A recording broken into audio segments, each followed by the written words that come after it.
Guys দেখুন কত সুন্দর ঢ্যাঁড়স চিকেন ললিপপ। আজকে আমি আপনাদেরকে এই ঢ্যাঁড়স চিকেন ললিপপটি তৈরি করে দেখাবো। তো চলুন তৈরি করা যাক।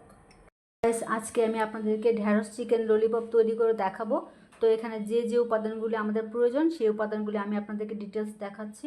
এখানে নিয়ে নিয়েছি ঢ্যাঁড়সের ভিতরকার বীজগুলি আমি সম্পূর্ণ বের করে নিয়ে নিয়েছি। এখানে নিয়ে নিয়েছি মুরগির মাংস পেস্ট করে আমি সব ধরনের মশলা দিয়ে এটাকে রোল করে নিয়ে নিয়েছি। এখানে নিয়ে নিয়েছি নুডলস কালার করে নিয়েছি, এটা হচ্ছে ব্রেড ক্রাম্ব, এখানে আমি ব্রেড ক্রাম্ব মিক্স করব। এখানে নিয়ে নিয়েছি ময়দা, সঙ্গে চিলি সস নিয়েছি। এখানে নিয়ে নিয়েছি ডিম, দুটো ডিম আমি ফিটিয়ে নিয়েছি। তো গাইস চলুন এখন শুরু করা যাক।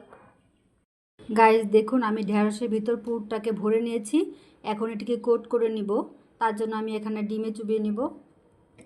এখন আমি এটাকে সুন্দর করে নুডলসে কোট করে দিচ্ছি। এভাবে আমি দুইবার করে নিব, তাহলে সুন্দর হবে, ভাঙবে না। আমি আবার ডিমে চুবিয়ে নিব।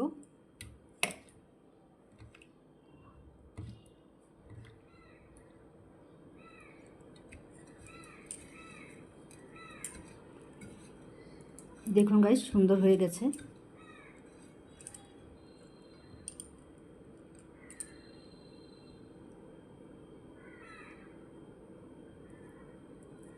এবার আমি এটিকে তেলে ভেজে নিব।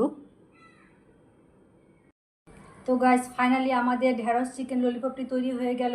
তো গাইজ আমার এই ভিডিওটি যদি আপনাদের ভালো লাগে তাহলে লাইক কমেন্ট শেয়ার করবেন, সাবস্ক্রাইব করবেন। থ্যাঙ্কস।